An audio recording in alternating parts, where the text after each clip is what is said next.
Hey, what's up, everybody? Video 44 coming at you with another video. Alright, so I'm sitting here and I'm listening to everybody talk about the Laker game tonight, of course, and just I wanted to reiterate the importance of what we're doing because we're talking about what we can do in regards to moving up the standings.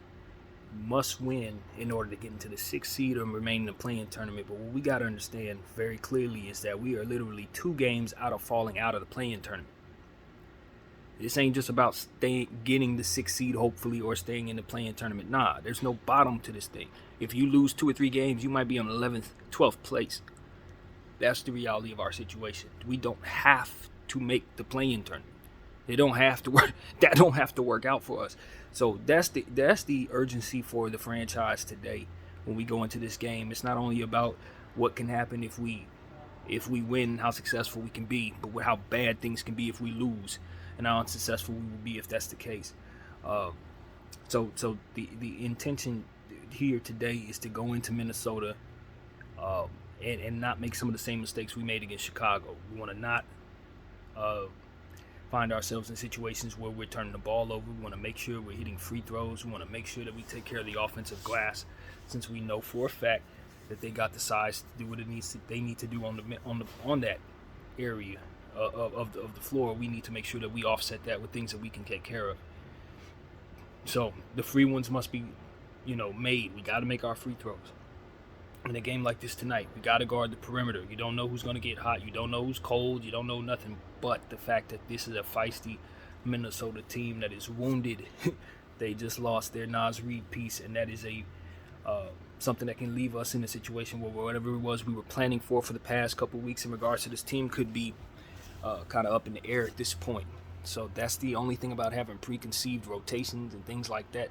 You get a late game scratch like this, and it can throw the whole game off as it pertains to how the other team will want to attack you. Now you got to prepare for more Karl Anthony Towns minutes. Now you got to prepare for maybe Luka Garza, as I've said before, or maybe them trying to go small, depending on what it is that they can do with their roster rotation. So it's just a lot of stuff that you just want to be able to react to on the fly, and that's what ultimately I'm hoping that we can do tonight. If anything strange were to occur, I want to see us still get the victory nevertheless.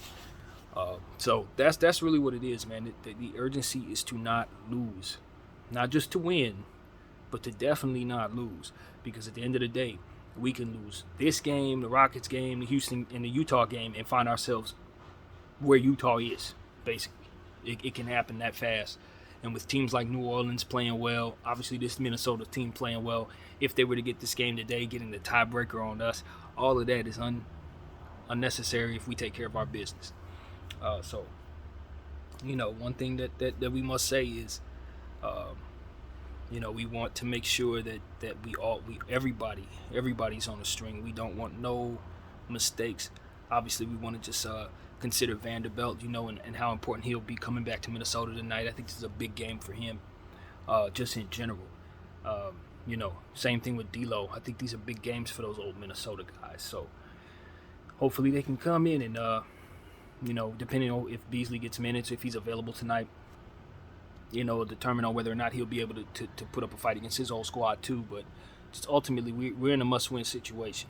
Guys do not want to miss the playoffs. Neither team does. So, we are in a position where we know we have more closer to being at full health. I guess we're more close to being at full strength with our team having guys coming back and their guys going out. So at the end of the day, Anthony Edwards is a wild card. You don't know how well he's going to play. He can go anywhere from 10 points to 50. So you just don't know. If that guy gets hot, he can take you out of it. So we have to have a plan for something like that if it were to occur. It's hard to say when people are playing for their playoff lives. Guys have been playing all season long. This is one of those days. You just don't know if Anthony Edwards is going to have that kind of night. You just don't know. But I'm looking for LeBron James and Anthony Davis to be ready for it regardless. Their greatness has to overcome any potential upside of that kid if we're going to win this game. So that's what it really comes down to. Hopefully we have a plan for those centers, man. Hopefully we have a plan. Y'all know what my thinking is. Get them off the floor, get them in foul trouble, and get them out of there.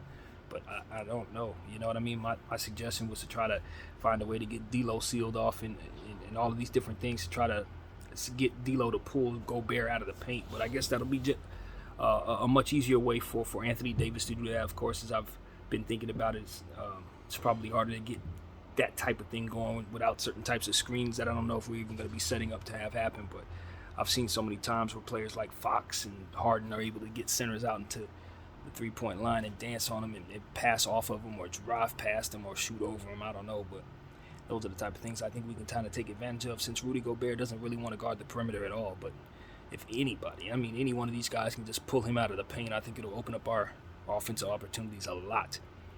So that's why I wish Bamba was out there, because he would do that. If he this is a night where if Bamba was out there, he hit like 2 or 3 threes early in the game, that would throw their entire defensive situation off.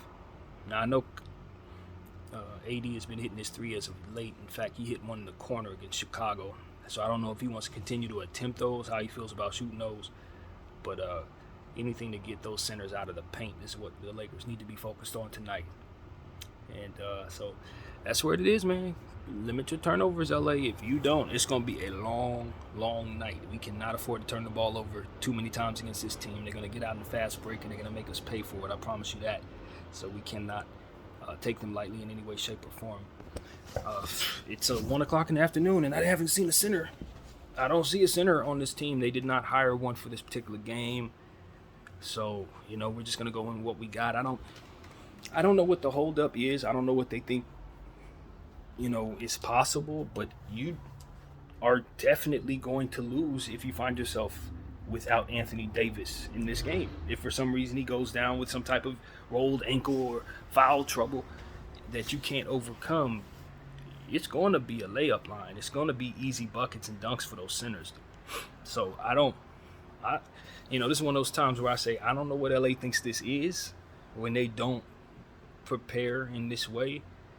But if you don't realize that having that extra body is important, you're going to find out the hard way one of these days. It's not about whether or not Anthony Davis can play 50 minutes at the center position if necessary, or Wenyen Gabriel can play backup center if necessary. It's not about that. It's about if they go down in the game, you're playing small ball. And just because a lot of us in the organization think that's a good idea, definitely not a good idea against them. Even if you believe in small ball, you don't want to do it against this particular team. So the fact that they didn't pick up a center for this game, even though they worked out 2 centers about a week and a half ago, just tells me that they either aren't serious about winning, or they don't really get it. They don't really see the importance of what it is that they're supposed to be doing in that regard. It's not, they're gonna find out. I hope it doesn't happen, but they're gonna find out. This is not harmless, and losing can get you kicked out of the playoffs. So I guess the Lakers just are going to roll the dice on whether or not the size really will matter in a matchup like this. And against Sengun again, and against Kessler and Olynyk again, and all these different players that we know we're going to have to see. Zubac's coming up, Ayton coming up. I mean, I don't know what the Lakers think. I don't know. I like Vanderbilt, Wenyen, and AD, but none of those people are actual centers, dude. None of them. They're all power forwards. So eventually, this is going to be the reason we're not going to be able to win the championship. However far we go in the playoffs, eventually you're going to run into some series where you ain't going to be able to get away with this. And that's just what I know. So our ceiling is capped off until the Lakers actually address this, to be honest with you. Whether people believe it or not, it's just going to play out exactly the way I say it is. You are either going to get yourself a center, or you're going to suffer the consequences of not getting a center one way or another. BDL 44, I'll thank you all for watching.